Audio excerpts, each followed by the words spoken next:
Je m'appelle Mathieu, j'ai 22 ans. Bienvenue au Royaume-Uni où j'ai étudié un master en études internationales à l'Université de Londres. J'ai eu donc un Bachelor of Arts en politique internationale et politique comparative délivré par l'Université américaine de Paris. Et puis avant cela, j'ai eu un baccalauréat économique et social à Paris. Morning. How are you? You look a little bit tired. Alors bonjour, il est 7h29 du matin et donc il faut se lever pour se préparer pour la journée qui nous attend.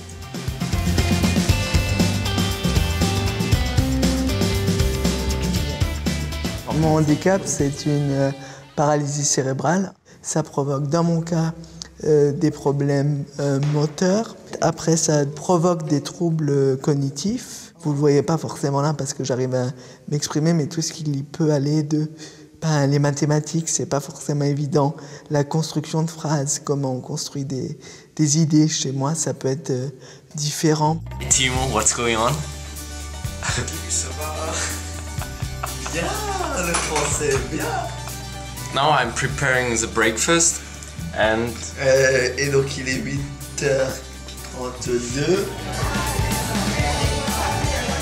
En matière de personnes avec un handicap, le Royaume-Uni a quand même été avec les pays scandinaves un des précurseurs. Et c'est vrai que ma vie est beaucoup plus facile et j'ai beaucoup plus d'opportunités et de possibilités ici que j'en aurais en France. I've spoken to some of his tutors and the head of his course. They're particularly interested because it's an international politics course and they're looking at issues of society across the world. And so to just have students from one background, UK students, it wouldn't really fit with the ethos of the course. So I think that's why they've been excited to have someone from France with a disability come in. Il y a un défi qui se posait pour eux, c'était que j'allais être le premier handicapé qui allait venir avec un auxiliaire et qui avait un handicap physique lourd. Ce qui a été fait, c'est par exemple, ça a été d'aménager toutes les portes du lieu de la résidence, et ce qui a représenté un coût assez important pour l'université. Pour ce qui concerne l'aspect des cours, ça a parfois été un peu plus compliqué parce que après s'est posé la question jusqu'à quel point on avantage ou on n'avantage pas. Ce qui a été créé pour moi, c'est par exemple du temps supplémentaire.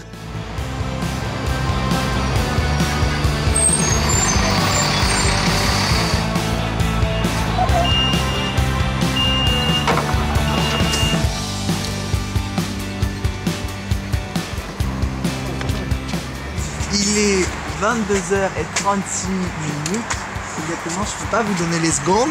Et voilà, là je rentre de mon cours d'islandais, donc je rentre chez moi, dans mon appartement qui se trouve de ce côté-là. Je suis en colocation avec 6 autres personnes. Il y a une bonne cohabitation.